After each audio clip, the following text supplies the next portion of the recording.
Desde o berço, tive várias experiências espirituais, com fantasmas, interagindo com alguns e talvez avistando outros seres.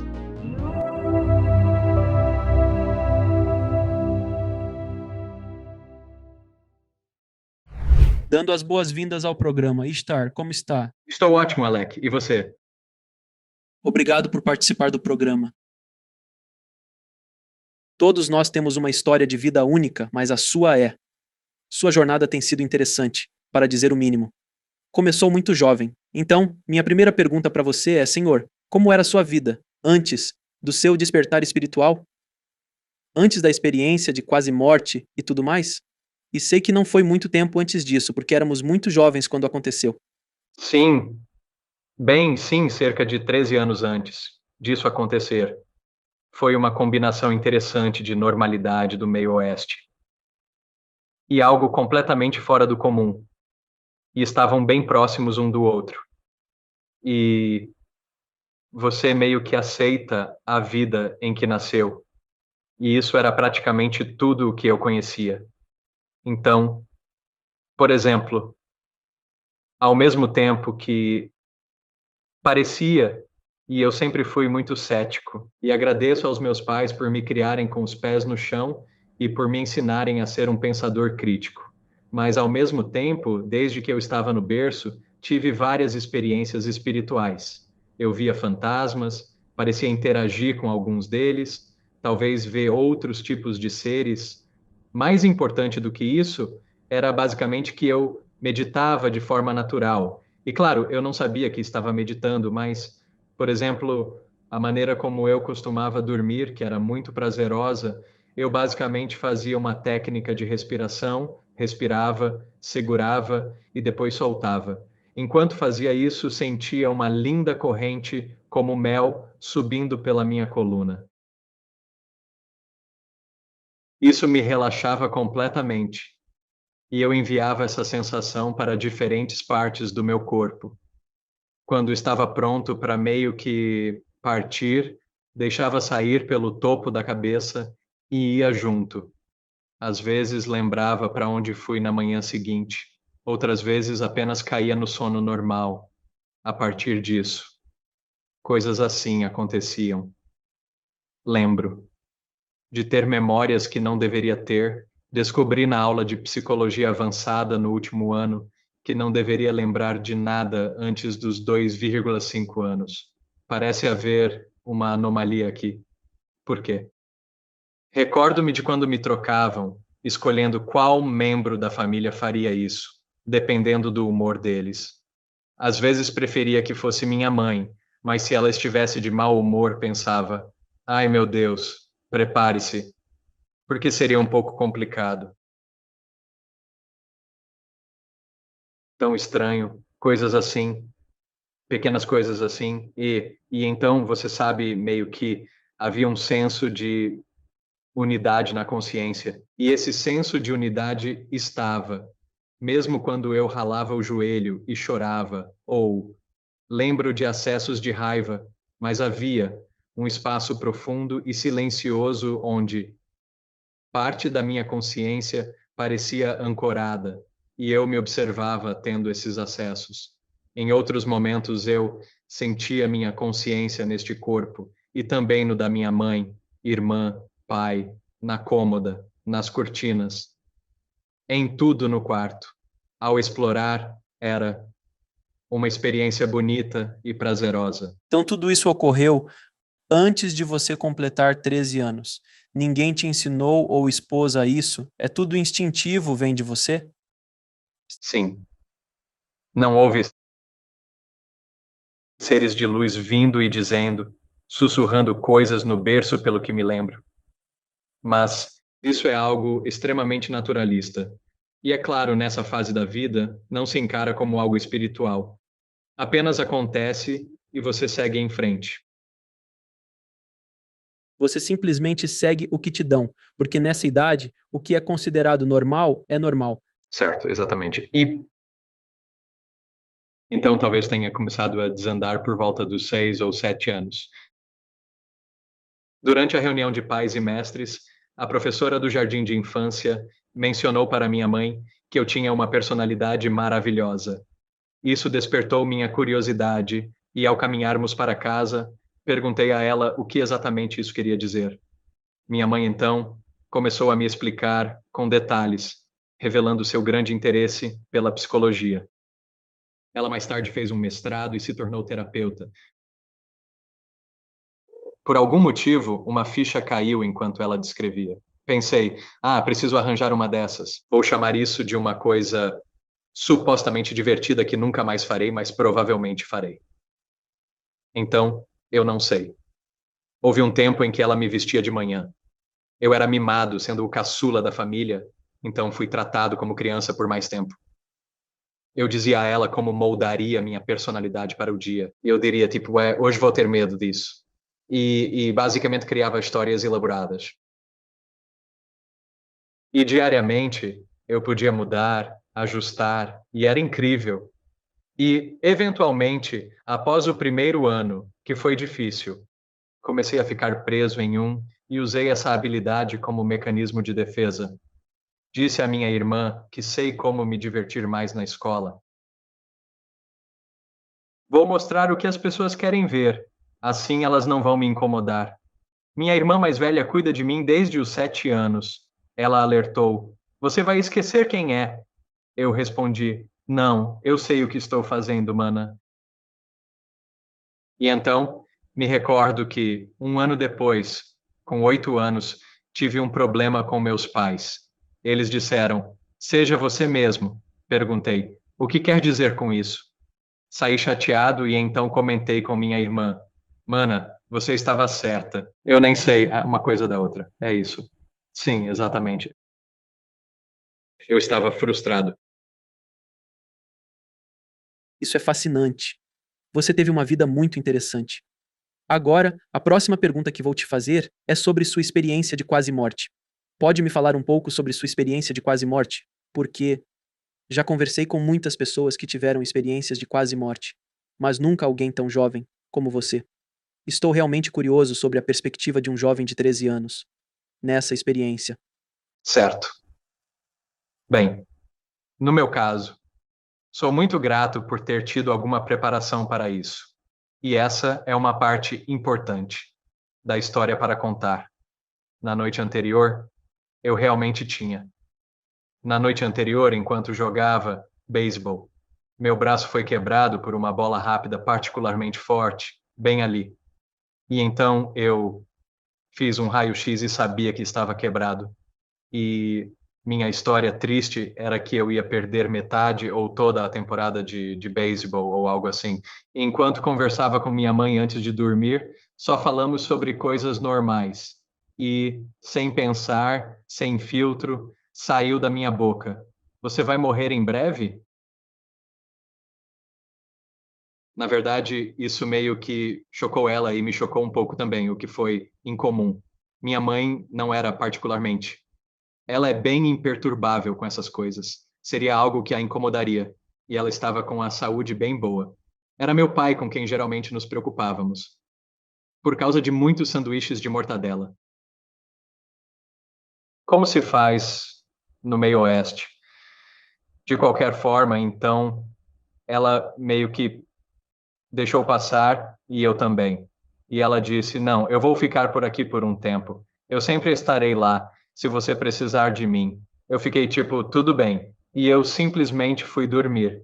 E na manhã seguinte eu acordei como um personagem de desenho animado, pulando de repente do sono para a vigília e respirando muito rápido e pesado, justo quando meus pais estavam passando pela porta. E eu perguntei a eles, eu disse a eles, tipo, eu tenho algo importante para contar. E então, quando fui pegar a mensagem, ela não estava lá. E eu fiquei tipo, meu Deus, mas eu não consigo lembrar o que é. E eu estava tão angustiado por não conseguir lembrar disso que eles tiveram que me acalmar por uns 5 minutos. E isso foi tipo o penúltimo dia do ano letivo. Geralmente um dia que você realmente aproveita porque não tem lição de casa e tal. Vai, eles me chamaram. eles foram embora. Foi a última vez que vi meus pais juntos. Fui para a sua escola, fiz as atividades e voltei para casa. Deixamos minha irmã em seu novo trabalho na periferia. Enquanto dirigíamos para fazer uma conversão à esquerda em uma rodovia dividida, parecia uma travessia tranquila com um carro visível longe de nos atingir. Mas havia um carro escondido atrás, acelerando no pior momento. Enquanto dirigíamos, eu conversava com minha mãe e havia um grande Lincoln cinza antigo, bem perto da porta do carro dela. E, em vez de congelar de medo ou ter minha adrenalina subindo, eu estava completamente calmo, uma calma descendente. Tive tempo para dois pensamentos. O primeiro foi, claro, droga. Como você faria? Como você faria? Sim, eu pensei que era o fim. Tinha certeza disso. E então, o segundo pensamento me levou a um lugar muito profundo da consciência, como se eu estivesse descendo um poço na minha mente. Basicamente, eu realmente pensei que esse iria durar mais de 13 anos. Fiquei meio confuso com a mudança no roteiro e pensei: sério? Isso estava durando um tempo. E então, logo depois, eu pensei que isso foi até antes do impacto. Por anos, nunca considerei minha experiência como uma experiência de quase morte, pois tinha assistido o filme Flatliners e pensei, não, isso é uma experiência de quase morte. Eu queria uma dessas, mas o garoto fantasma parece estressante. Estamos nos entregando novamente. Com certeza.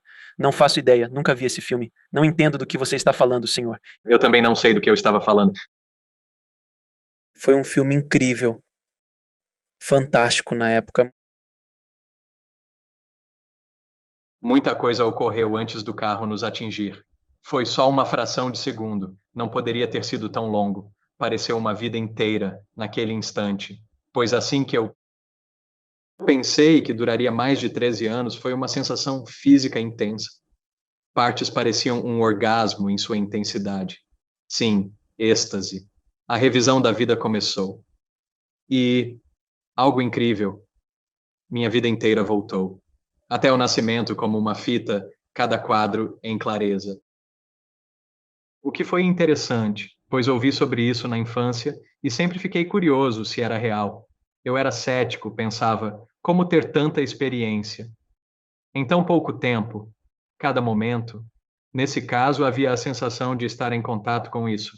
Vasto, profundamente objetivo, perfeitamente objetivo, parte de mim ou de Deus, ou seja lá o que for, que faz parte da minha consciência desde a infância.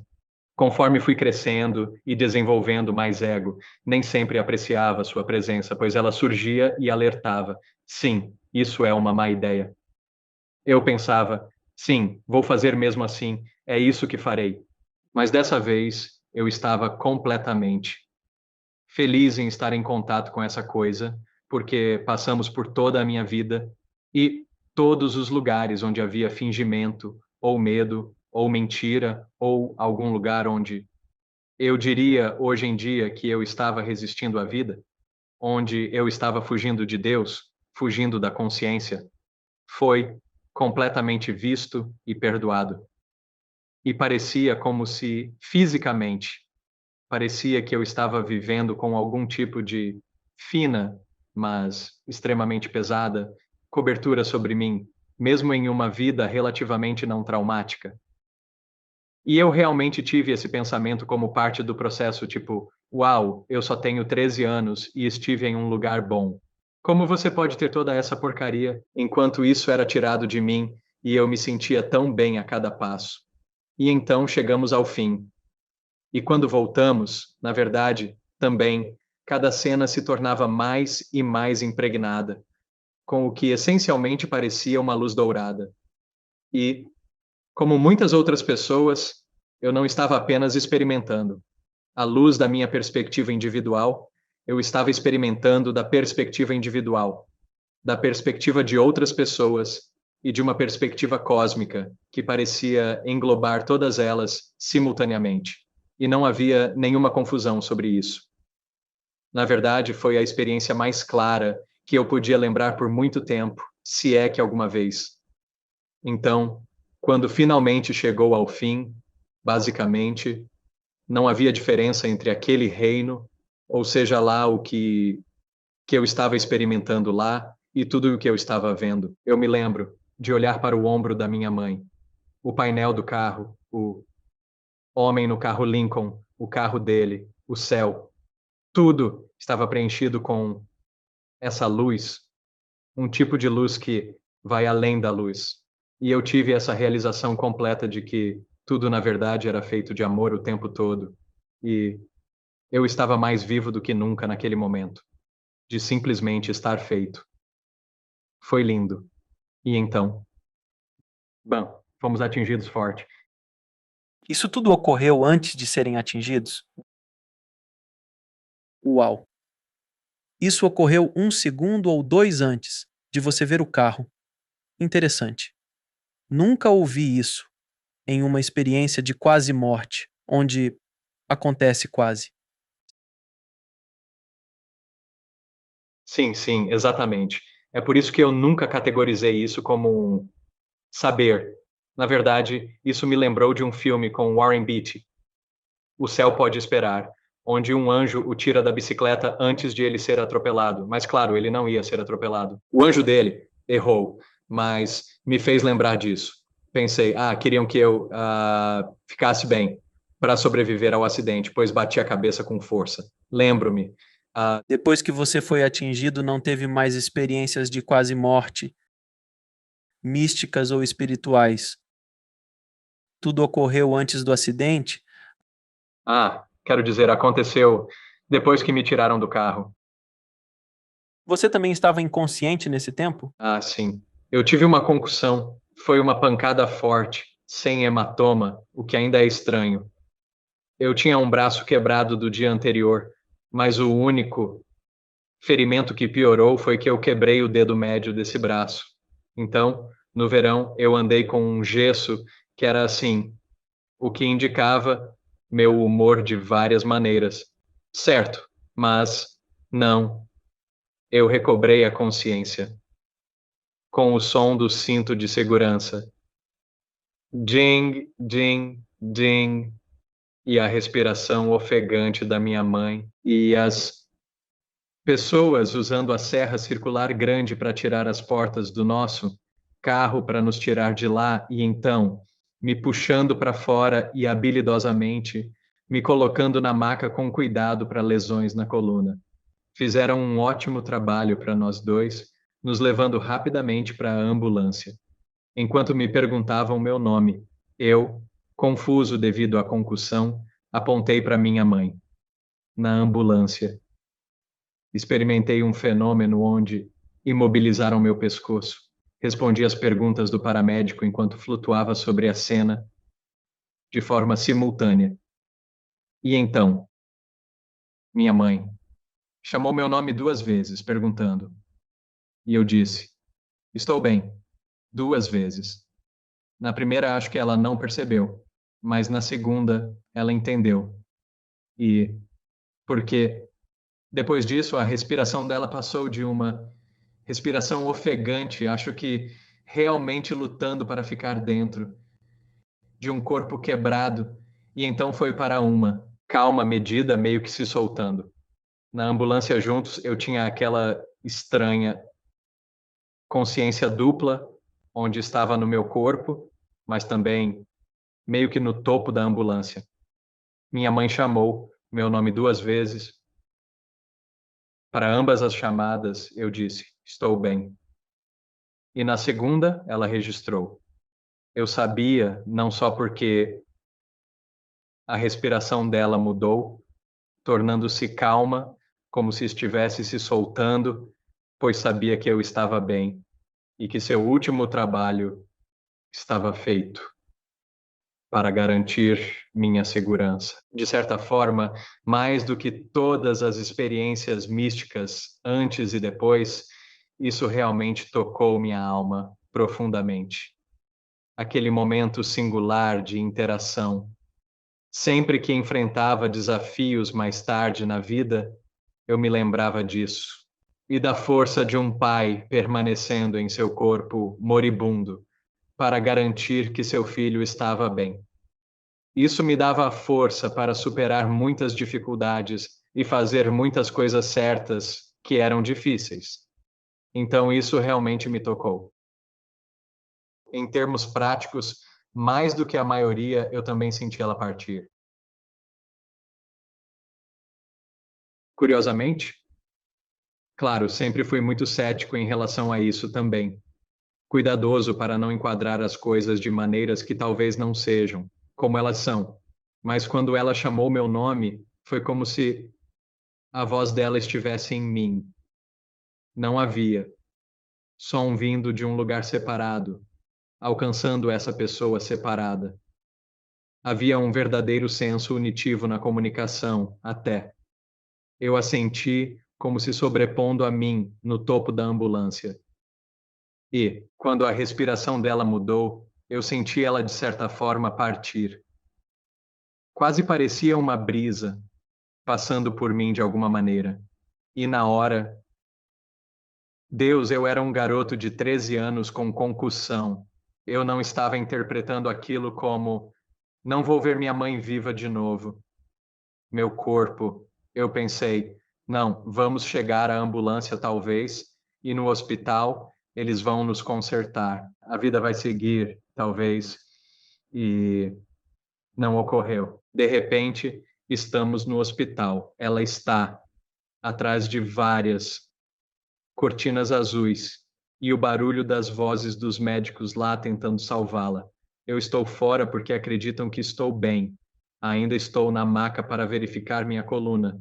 Minha irmã está lá, chorando ao pensar que mãe e irmão mais novo podem estar, talvez, caput. Papai saiu e deu a má notícia. E aquilo foi como uma bola medicinal no estômago. Foi um borrão de tristeza e choro em choque ao sair do hospital, com as senhoras dos serviços sociais luteranos oferecendo abraços que, naquele momento, não me senti pronto para aceitar, mas sei que foram bem intencionados. Depois, fomos levados para casa pelo melhor amigo do meu pai. Os 2 dias seguintes foram um borrão de luto, mas o que veio depois foi muito interessante. Novamente, foi meio que essa experiência dupla como na infância, mas agora eu era um adolescente de luto pela mãe. Assim como Elizabeth Kubler-Ross descreveu as fases do luto, eu estava passando por todas elas como em um livro didático durante aquele verão. Mas ao mesmo tempo, havia esse silêncio constante do qual não conseguia me livrar. E no começo achei que era choque e pensava, cara, esse choque é bem forte. Estou grato pelo choque, por causa dessa vastidão que estava. Não realmente no meu corpo, mas em todo lugar. E quando eu podia, de alguma forma, mergulhava nisso como se fosse uma substância, como um lago. Eu podia ir mais fundo. Sempre que o fazia, percebia ondas de êxtase subindo pelo meu corpo, como na juventude. Então, me diverti, tratando como fenômeno. Curioso sobre a relação ao adentrar nessa grande e silenciosa, e tudo o que ocorria. Quanto mais eu me envolvia, esse amor inundava meu coração e envolvia as pessoas com quem eu estava ou as coisas que eu olhava. Era fascinante. Tudo isso acontecia enquanto uma cascata de tristeza e emoções diversas fluíam livremente por mim. Apenas raiva também. Eu não acreditava em Deus na época, sem religião. Mas se houvesse um Deus, que se dane, fez minha mãe socar a parede. Mesmo enquanto eu socava a parede, percebia uma estranha quietude interior persistente. Eu tentava me livrar disso, querendo ver se conseguia, mas era como se não conseguisse escapar da alegria que também estava presente. E eu não compartilhava essa sensação com as pessoas ao meu redor. Você acredita que foi quase um presente que lhe foi dado para lidar com esse processo? Bem, de certa forma, sim. De outra forma. Ah, especialmente porque tive uma premonição de que isso aconteceria. Isso foi muito útil, pois não era estranho a premonições. A diferença é que nunca havia previsto algo tão significativo antes. No entanto, isso me ajudou a superar. Ao refletir e, pouco tempo depois, percebi que aquilo foi como uma iniciação para mim. Foi tão desafiador quanto uma lição. Aquilo foi o fogo. Eu sentia que, em algum nível do meu ser, minha mãe e eu nos reunimos antes desta vida e concordamos. Se o plano X precisasse acontecer, seria assim. Era uma sensação muito forte de que era isso mesmo. Anos depois, percebi que não era apenas choque pelo que estava passando, pelo menos não totalmente. No começo, sim, mas depois percebi que não era choque, era samadhi, e que ficou por quase todo o verão, quer dizer, não estava lá. Às vezes estava bem profundo, às vezes um pouco superficial, está sempre lá. Eu ainda podia ser um adolescente idiota e brincar com os amigos e tal, dizer um monte de besteiras, assim como um garoto de 13 anos fazia. No entanto, isso desapareceu. Entrei no 8º ano. Alcancei social e academicamente o que desejava há anos, mas tudo parecia vazio e sem sentido. Tentava ser quem eu era antes. Eu tentava retomar a vida que tinha antes, e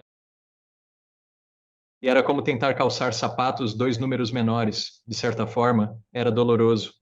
Eu queria ser não só por mim, antes focava muito em objetivos, mas também pela minha mãe falecida, de certa forma, pelo meu pai, por toda a cor da família, queria corresponder às expectativas deles. Até certo ponto, agradar as pessoas. E internamente não estava indo nada bem, de jeito nenhum. Antes de mais nada, quero expressar minha gratidão pela sua honestidade e abertura ao compartilhar sua história. Compreendo o quão doloroso é reviver a perda de seus pais. Esse momento parece ter sido extremamente confuso, lidando com a perda de sua mãe e a descoberta espiritual simultaneamente. Como você conseguiu lidar psicologicamente com toda essa turbulência? Porque, em uma base espiritual, eu entendo. Ah, eu venho meditando há muito tempo. Eu entendo a bem-aventurança, a sensação de amor ao se aprofundar na meditação. Isso é meio que o que você estava fazendo de muitas maneiras sem perceber, de certa forma. Mas ter que lidar com isso, a raiva e todas essas coisas ao mesmo tempo, seja para um adulto ou um garoto de 13 anos, seria difícil para um adulto. Imagine para um garoto de 13 anos. Então, psicologicamente, como lidou com esses estressores de ambos os lados? Namoradas em série, parcialmente verdadeiro. Sim, é uma distração, é uma distração. Eu sei exatamente o que você quer dizer.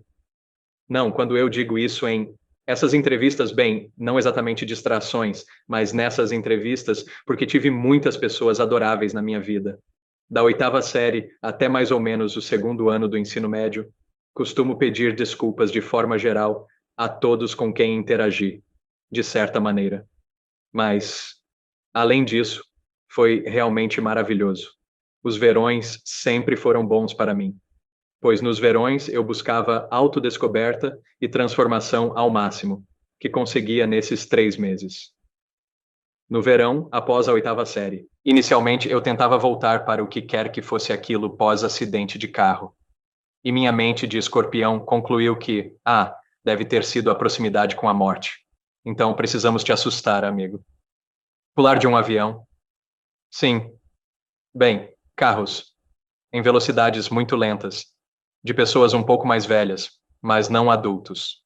Carrinhos de golfe. Um amigo tinha carrinhos de golfe na propriedade e os usamos. Quando decidi parar com aquilo, quase quebrei meu braço esquerdo, pulei, deveria ter rolado, mas tentei aterrissar com os 2 pés e então tive um momento de, que idiota.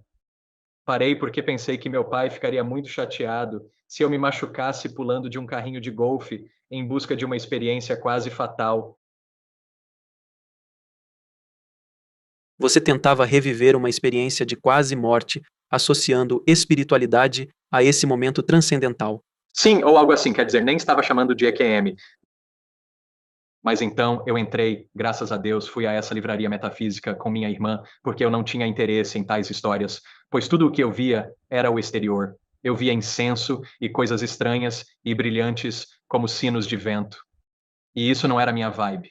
Mas eu entrei porque eu era um irmão mais novo, muito obediente. Vou onde minha irmã vai. E fui para o fundo e peguei alguns livros aleatoriamente. E um deles eu abri e era meio sobre yogis. E abri em uma página onde eles estavam descrevendo diferentes experiências de samadhi. E eu estava lendo, pensando, o que é isso? Porque o que eles descreviam era basicamente o que eu vivenciava. Parecia muito similar. E então, eu frequentava aquela livraria. Sempre que possível, nos próximos 2 anos, e eu tinha um acordo tácito com o dono. Por tácito, claro. Quero dizer, não havia acordo, mas parecia que havia. Eu lia todos os livros, não os comprava, mas uma vez por mês eu recebia dinheiro do meu pai para comprar algo como um talismã. E então eu ia comprar algo como um talismã, contanto que eu não danificasse nenhum livro. Eu sentia que estávamos bem. E ele simplesmente me deixava ficar lá e ler todos os livros, e eu passava por um monte de coisas. E algumas delas eu não entendia muito bem, mas eu ainda tentava. Então, sabe, fui apresentado a alguns amigos espirituais muito interessantes na minha pequena cidade. Um deles era minha amiga Pam, professora de meditação transcendental e vidente local. E ela me presenteou com uma leitura psíquica no meu aniversário. Mas principalmente ela só conversava e tinha essa presença. E eu notei que o que havia nela era muito parecido com o que eu vinha sentindo antes, o que me chamou a atenção. Então conheci um amigo chamado Austin, com quem tive muitas experiências interessantes, que levariam 2 horas de entrevista para contar todas. Mas as coisas eram selvagens com Austin, sincronicidades e acontecimentos estranhos, mas o mais importante, aquela presença estava com eles. Saiba que fui gentil. Eu me aproximava deles e sabia da necessidade de meditar, embora isso me causasse certo receio. Sem uma orientação clara, recusei a instrução de MT, o que foi talvez para o melhor, pois meu coração sussurrou que era e não era para mim.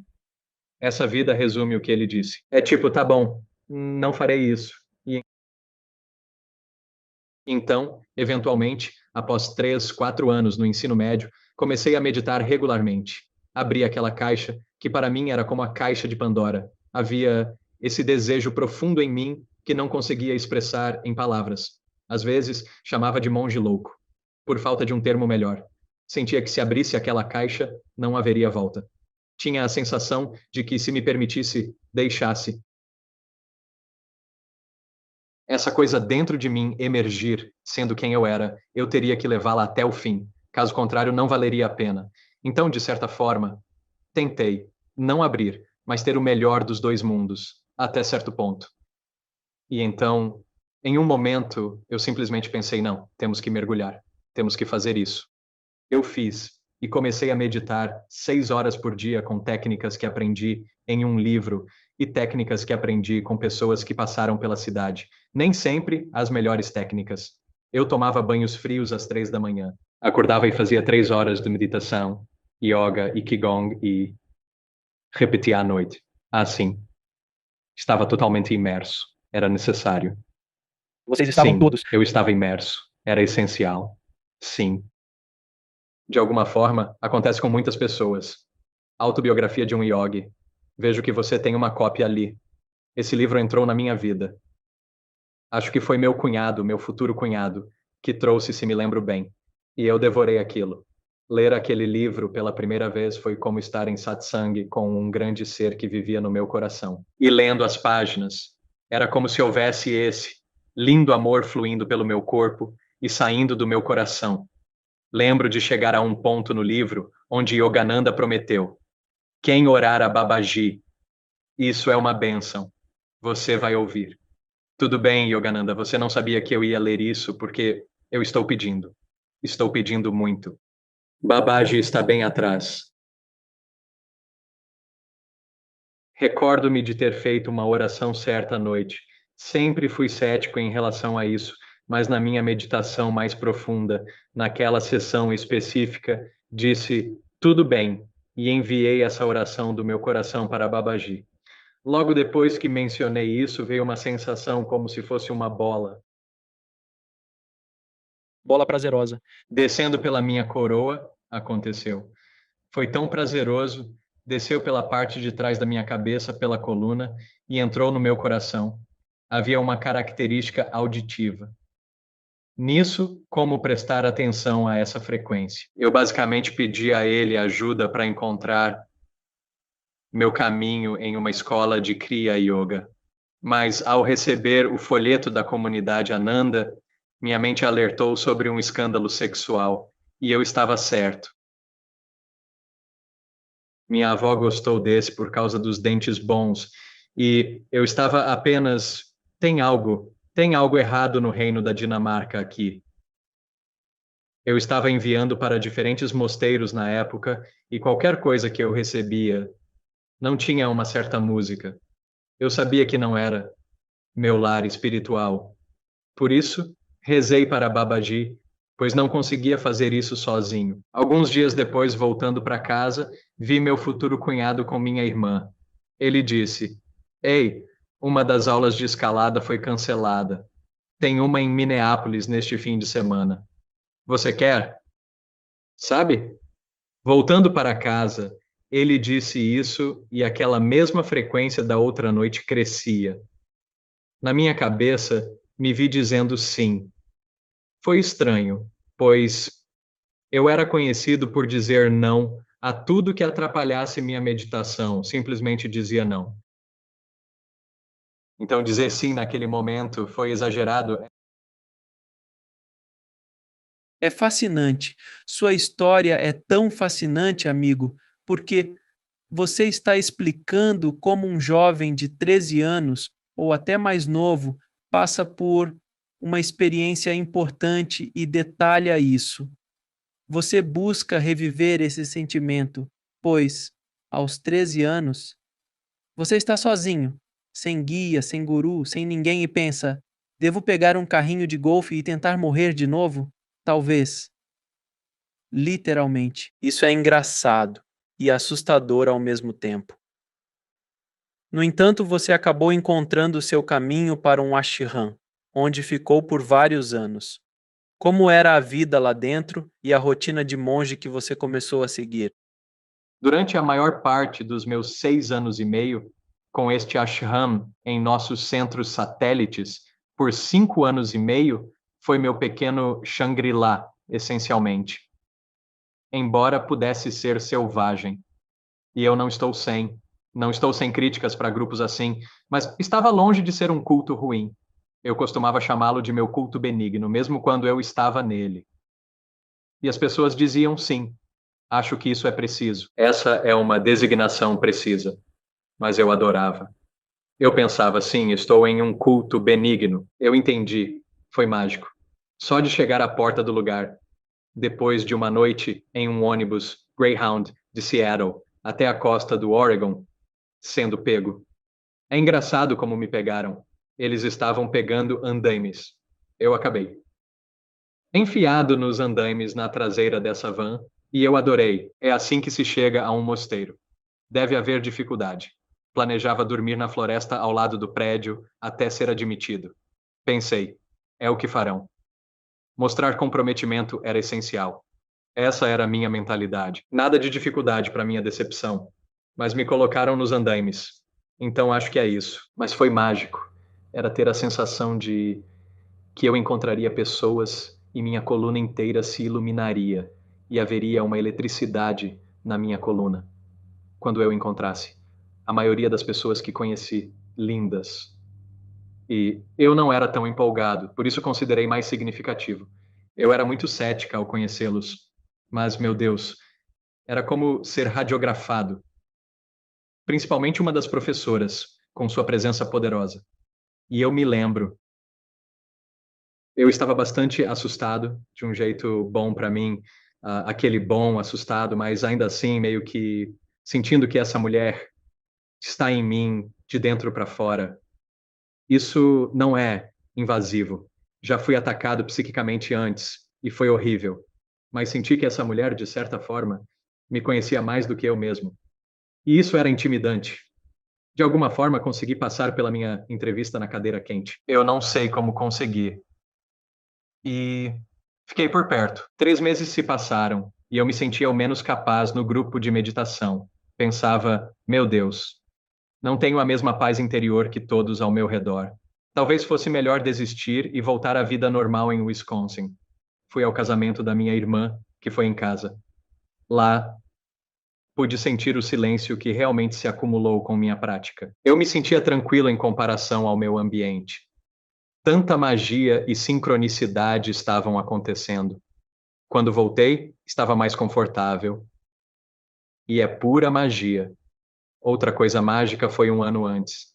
Sempre esqueço disso. Um ano antes de eu ir para o mosteiro, antes de meditar tanto quanto eu meditava. Eu estava no Walmart e me ocorreu fazer uma pergunta ao universo: onde estarei daqui a um ano? Eu estava decidindo para qual faculdade me inscrever e pensava: onde estarei daqui a um ano? Para minha surpresa, uma resposta veio até mim. Uma imagem surgiu com uma voz narrando em minha mente. Ela disse que eu estaria trabalhando com um grupo de monges em um café majoritariamente vegetariano. Muitos deles vestiriam roupas totalmente brancas. Você começará lavando pratos, mas será treinado para fazer todos os trabalhos, até se tornar chefe. E aí, acabou. Eu disse, pensei que não seria possível, mas mudei de ideia. Na última pergunta da entrevista por telefone para visitar o ashram, o cara disse que tinham um emprego para mim. Estavam comprando um café vegetariano e sugeriram que eu fosse o lavador de pratos. Essa lembrança veio à tona, mas fiquei calado com medo de ser mal interpretado. Pensei que ele poderia achar que eu estava inventando a história. Fiquei receoso de falar sobre isso. Mas deve ter sido tipo, sim, foi uma loucura. Aquele café era maravilhoso, perfeito. Quero dizer, era um sonho. Tudo bem, você está no ashram por 6 anos e meio. Decide sair e encarar o mundo real, fora do seu. Lindo. Shangri-La. Como lidou com o impacto do mundo real? Foi desafiador se adaptar à realidade fora desse ambiente protegido? Às vezes tenho problemas para sair de uma meditação profunda. E ao entrar no mundo real, depois de algumas horas, fico tipo. E saindo, fico tipo. O quê? E-mail. Isso desorienta, assim, não consigo imaginar como é após 6 anos e meio, como você lidou com isso. Foi a melhor decisão, mesmo nos piores momentos. Embora eu tenha complicado demais. Olhando para trás, estou feliz por ter enfrentado desafios, pois percebo que não sofri muito na vida. Não sinto que tenha sido em vão. A aventura aos 13, tudo isso vou apenas jogar isso aí, te defender. A coisa aos 13 é bem intensa, senhor. Estava com esses cinquentões no ashram, ouvindo sobre suas vidas corporativas, cara, foi tipo, os filhos, o divórcio, é tipo, uau, são veteranos calejados da vida. Sou só um garoto de olhos brilhantes e rabo de cavalo. Mas sim, é isso mesmo. Não. Parte foi difícil pela forma como me senti. Tive que deixar a comunidade, porque escolhi sair e estou feliz por não terem me expulsado e por ter conseguido me retirar. No último ano, me tornei um descontente. Lá, realmente. Estava um ano além do meu prazo de validade e deveria ter saído antes. Estava tendo essas belas experiências unitivas começando a acontecer continuamente. Enquanto ensinava em Michigan, em um dos nossos centros satélites, eu costumava dormir apenas 3 horas por noite e acordava sempre feliz. Em uma das minhas caminhadas noturnas, meu coração sussurrou: você precisa ser expulso. Fiquei atônito. Ser expulso? Sair? Era uma ideia intrigante. E eu pensei, quando tudo está indo tão bem? E, de novo, eu estava tentando não seguir isso porque parecia a pior coisa a se fazer. Mas eu sabia, na verdade, naquela época, eu sabia que era verdade. Eu ouvia a verdade. E eu sabia o que ela queria dizer. Eu estava usando, não tanto quanto talvez eu soubesse que algumas pessoas usam, mas eu estava usando afiliação com um grupo de pessoas, com professores espirituais, com tradição. Eu usava como uma muleta. Meu coração insistia: essa muleta não serve, é preciso se livrar dela. Talvez teria sido mais fácil partir naquele instante. Mas eu não fui, claro. E então comecei a meio que entrar em discussões, o que é bom com as pessoas. Acredito que a cultura do meu grupo mudou desde que entrei até sair. No início, havia personagens idiosincráticos que não pensavam coletivamente. Com o tempo, notei uma mudança, com pessoas menos avessas ao pensamento coletivo saindo gradualmente. Acho que era a minha hora. E felizmente eu tinha feito um pacto ou um acordo anos antes, que basicamente era assim: se você algum dia se encontrar insatisfeito por um longo período de tempo, esse é o sinal de que você precisa se afastar. Então, cumpri meu acordo e me pediram para não ensinar mais a prática. Na verdade, eles pegaram meu manual de professor.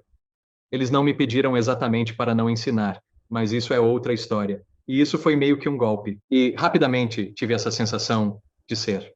Estava fora da comunidade isolada. Foi difícil. Foi como perder uma família. É como perder uma segunda família. E tornei a vida mais difícil do que precisava.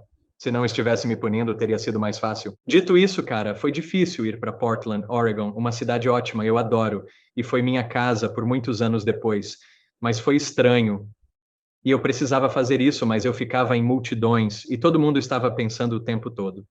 Eu tinha sido treinado para estar no silêncio e, se não conseguisse encontrá-lo, usava técnicas de meditação para me reorientar.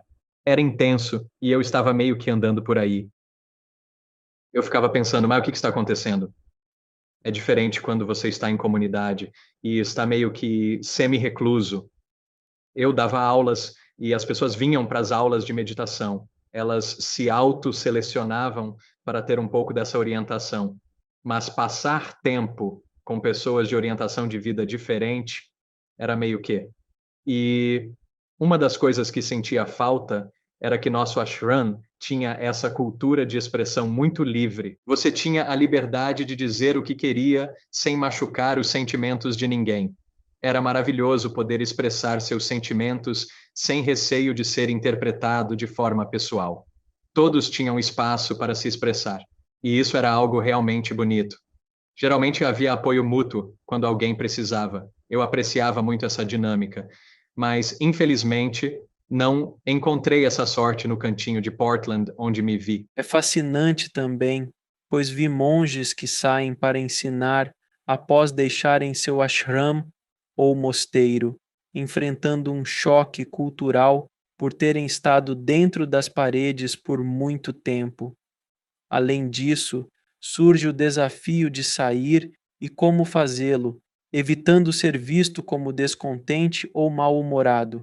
Isso me lembra quando estava em um emprego que me pagava muito e pensei: consegui, estou bem, estou ganhando dinheiro, mas por que odeio meu trabalho? Por que detesto estar aqui? Já passou uns 6 meses do meu limite, até que de repente o universo mandou o novo supervisor que não se dava bem comigo. Sempre há um instrumento. Se não cuidar por dentro, vai acabar dando algo a ele. Eles chegaram, viram os números e questionaram por que esse cara está ganhando muito mais do que todos no departamento. Decidiram se livrar dele, encontraram uma forma de me demitir, me pegando de surpresa. 3 dias depois, consegui outro trabalho freelance. 3 meses depois, abri minha própria empresa. O resto é história na pós-produção cinematográfica. Mas tudo isso era necessário. Porém, olha-se para trás com o tempo, analisa-se a vida. Se aquele cara não tivesse aparecido, talvez tivesse permanecido lá por mais tempo. Estava realmente me esforçando para ser contratado. Eu estava sendo um completo idiota. Eu estava sendo arrogante. Eu pensava, preciso sair às 4, terminar todo o meu trabalho, porque sou melhor que todos no departamento. Coisas assim. Eu estava no meu, mas eu estava no meu. Foi fascinante, mas sim. Enquanto você dizia isso, isso voltou à minha mente. Eu pensei, sim, É uma lição que as pessoas ouvindo deveriam entender. Se você está verdadeiramente infeliz em qualquer área da vida, seja espiritual, no trabalho, no casamento ou nas relações com amigos, e essa infelicidade persiste por muito tempo, é um sinal de que você precisa mudar essa situação. Caso contrário, forças começarão a agir e te empurrar para fora, tornando tudo mais desagradável com o tempo, conforme permitido por Deus. Sim. O universo tem uma trupe de palhaços de Apolo com cajados que vão te guiar para onde precisar. Primeiro é uma cutucada, depois um sussurro, então um toque no ombro e de repente a marreta começa a aparecer e você pensa: "Ah, tá, eu precisava disso". Eu fiquei tão feliz, no entanto.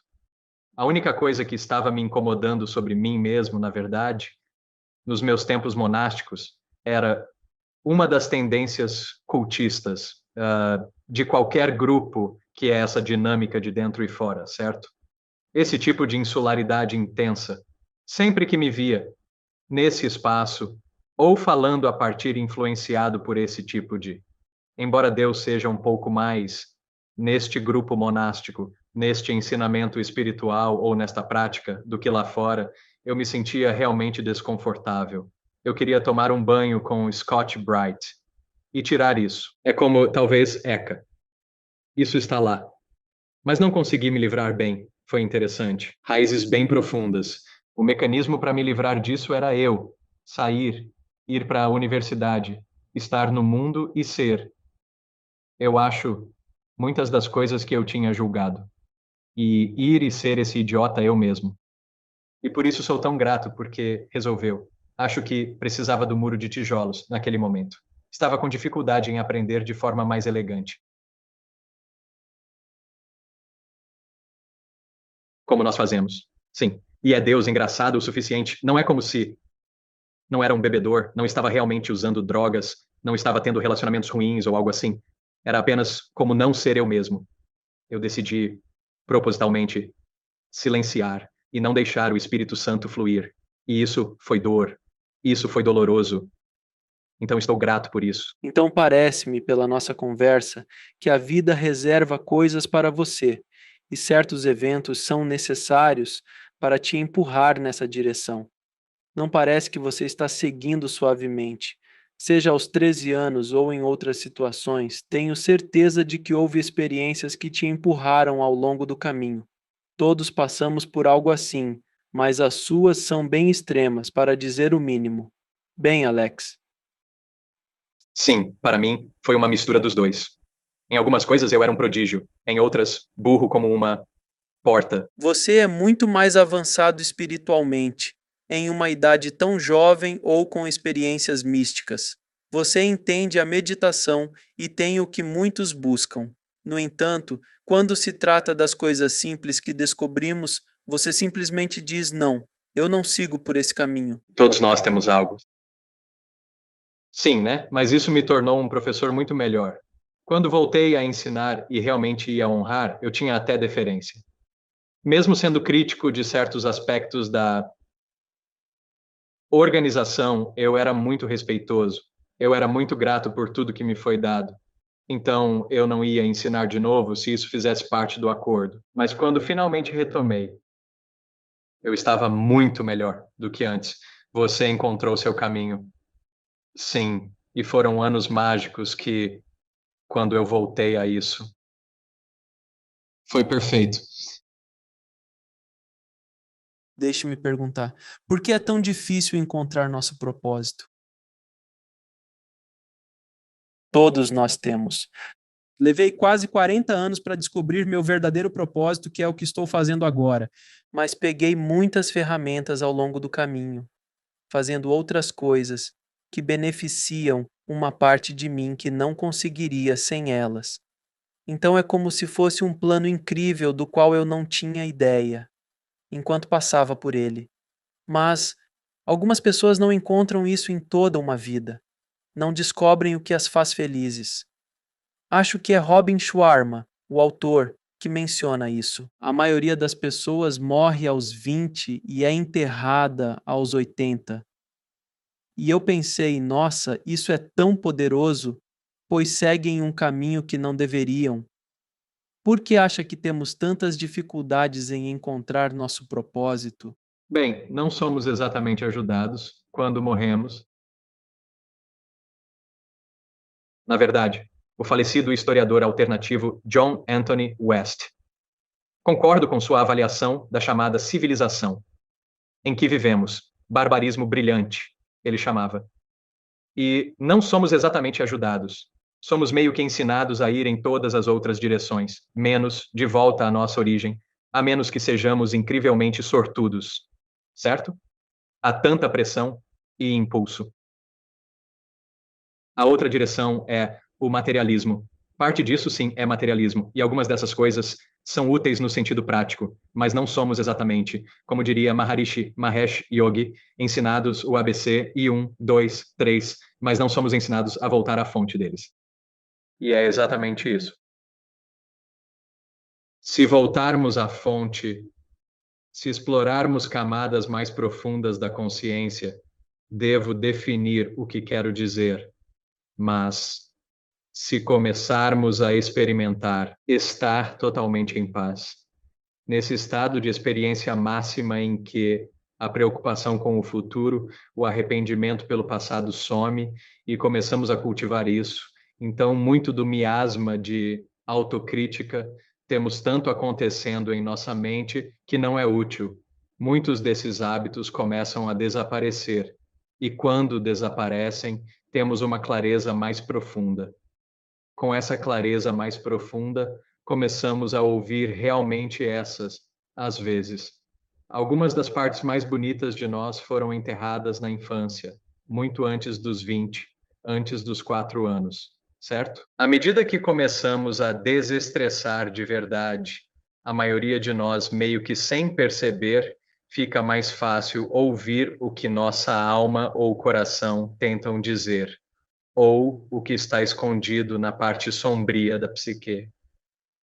Uma das partes que mais gosto é ver as pessoas passando por crescimento espiritual, descobrindo talentos esquecidos e percebendo que amavam algo na infância e por que deixaram de lado. É incrível ver um florescimento após os 40 anos, quando muitos pensam que já é tarde demais para mudar. Mas não precisa ser assim. Não precisa ser assim. Quero dizer, o peso da sociedade, o condicionamento são os principais obstáculos para realmente conhecermos a nós mesmos. Quero dizer, o Coronel Sanders fundou o KFC aos 65. Nós dois pensávamos no Coronel Sanders. Eu pensava em Harlan. Sou vegano e só como plantas, mas devo dar-lhe o crédito. É uma história inspiradora, no mínimo. Bem, ele pode ser meio cabeça dura. Tem muita. Trabalhar, trabalhar, trabalhar. Tipo assim, fracasso, fracasso, fracasso, fracasso. E de repente, você é o presidente dos Estados Unidos. Certo, exatamente. Isha, vou te fazer perguntas que faço a todos os convidados. Qual sua definição de viver bem? Isso é realmente bonito. Na verdade, essa pergunta é desafiadora. Eu nem penso nisso. Para mim, viver bem é aproveitar ao máximo o momento presente. São definidos além do presente. Viver nesse espaço atemporal. E ao viver nesse espaço atemporal, você não se torna menos um indivíduo, não se torna de repente bege e sem características. Muitas vezes as pessoas se tornam mais excêntricas. Em certo sentido, elas se tornam especificamente quem precisam ser. Se puder viver desse lugar onde canta a canção que basicamente foi dada a você, é lindo. Para mim, é viver. Nosso Dharma é uma canção. Nosso propósito é uma canção. Maravilhoso. Qual é a sua missão de vida? Viver essa canção? Não. Isso é muito circular, não é? Bem, o que me dá alegria, além de chai e curry? Além do chai e curry. Eu amo ajudar. Ninguém pode realmente fazer tanto. Ao ajudar outra pessoa, podemos contribuir um pouco e, no final, depende delas. Eu adoro estar por perto quando as pessoas estão descobrindo a música dentro delas, encorajando-as a superar desafios, relaxar além do conforto e descobrir seu propósito. Acredito que essa é minha missão. Qual é o propósito final da vida? Cantar. Cantar, Senhor. Cantar e dançar, Senhor. Cantar e dançar. Meio que. Eu estava brincando, foi o fim de Yellow Submarine. Isso mesmo. Fui para Blue tentar fazer na mesma inflexão. Mas meio que nesse sentido, poderia dizer algo abstrato. O que acho verdade que é para. Maharishi Mahesh Yogi lhe costumava dizer viva 200% da vida. O que ele quis dizer é que se você pudesse descobrir aquele ponto infinito, imóvel e informe dentro de você, seria incrível. Mas não termina aí. A próxima etapa é permitir que o amor, se puder moldar o informe, seja chamado de amor ou Deus, fluir totalmente por você. Isso é 200%, de certa forma. Para mim, esse é realmente o propósito. Seja um canal de amor. E onde as pessoas podem saber mais sobre você e seu trabalho, Senhor? Bem, eu tenho sites. Eu sei que devo editar esses sites para todos vocês que assistem, mas tenho alguns sites. Um deles é de meditação, outro é para uma das minhas profissões menos respeitáveis, como astrólogo intuitivo. Nestas duas áreas, como professor de meditação e astrólogo intuitivo, sinto que lido com ambos os lados de certa forma. Dessa infinidade. Ajudo as pessoas a encontrar o equilíbrio e a se reconectar com seu Dharma e propósito através da astrologia. Foi um prazer e uma honra absoluta conversar com você, meu amigo. Foi uma aventura incrível, para dizer o mínimo. Sinto que percorri o caminho da sua vida de forma maravilhosa. Os destaques, como os altos e baixos, nos deram uma ideia da sua jornada. Agradeço imensamente todo o trabalho que você está realizando para ajudar o máximo de almas possível. Obrigado, meu amigo. Muito obrigado. Obrigado, Alex. Obrigado por assistir. Clique em um dos vídeos abaixo para continuar sua jornada e não se esqueça de se inscrever.